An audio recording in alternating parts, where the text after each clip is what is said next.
Assalamualaikum warahmatullahi wabarakatuh. Perkenalkan, nama saya Dina Amelia. Saya dari Prodi Pendidikan Fisika dengan nomor NPM 240671250001. Di sini saya akan menjelaskan materi tentang etika Islam dalam berorganisasi. Organisasi adalah tempat di mana kerjasama dilakukan secara kolektif untuk mencapai tujuan yang sama. Dalam perspektif Islam, berorganisasi bukan hanya kegiatan di dunia, namun juga sarana ibadah yang harus dilakukan dengan niat yang tulus semata-mata karena Allah Subhanahu wa Ta'ala. Ajaran Islam menekankan bahwa semua aktivitas bisa bernilai ibadah jika dengan niat yang benar sesuai dengan pedoman agama dalam Quran Surat Al-Insan ayat 2. Oleh karena itu, keberadaan etika dalam organisasi sangat berarti agar setiap kegiatan dapat berjalan dengan harmonis, efektif, dan memberikan berkah.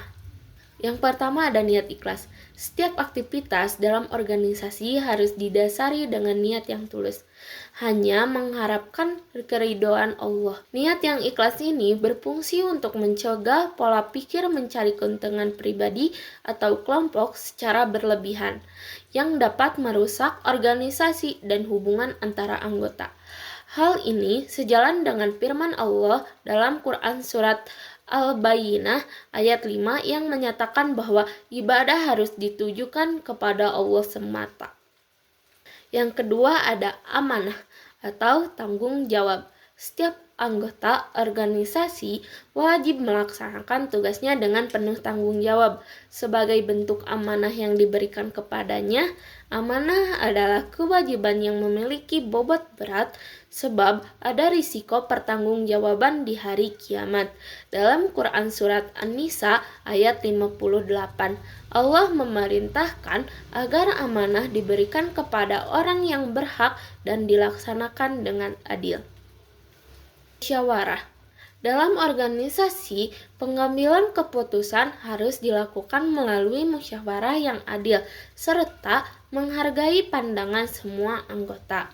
Prinsip ini bertujuan untuk menghindari sikap otoriter dan mendorong demokrasi, sesuai dengan perintah Allah dalam Quran Surat Asy-Syura ayat 38 yang mendorong umat untuk bermusyawarah. Yang keempat ada keadilan.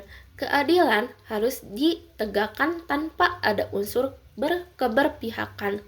Dalam konteks organisasi, ini berarti memberikan penghargaan yang sewajarnya dan menghindari diskriminasi di antara anggota baik dalam hak, tugas, maupun kesempatan.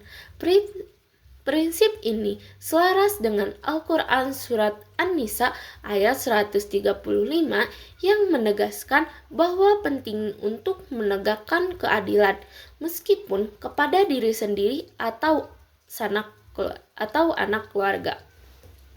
Kemudian ada persatuan.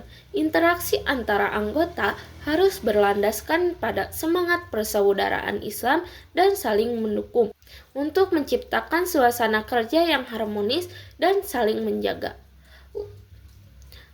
Kemudian ada profesionalisme dan istiqomah. Profesionalisme menuntut anggota untuk menjalankan tugas dengan serius dan konsisten, serta mematuhi aturan yang telah disepakati untuk kemajuan organisasi.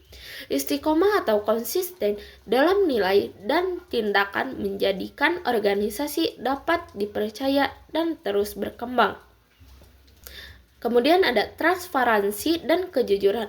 Pengelolaan suatu organisasi perlu dilakukan dengan cara yang terbuka, terutama dalam aspek keuangan dan pengembalian keputusan, demi mempertahankan kepercayaan dari anggota serta tanggung jawab yang diemban. Integritas merupakan nilai utama yang menghindarkan dan praktik korupsi dan penyalahgunaan kekuasaan. Kemudian ada para pemimpin dalam organisasi Islam.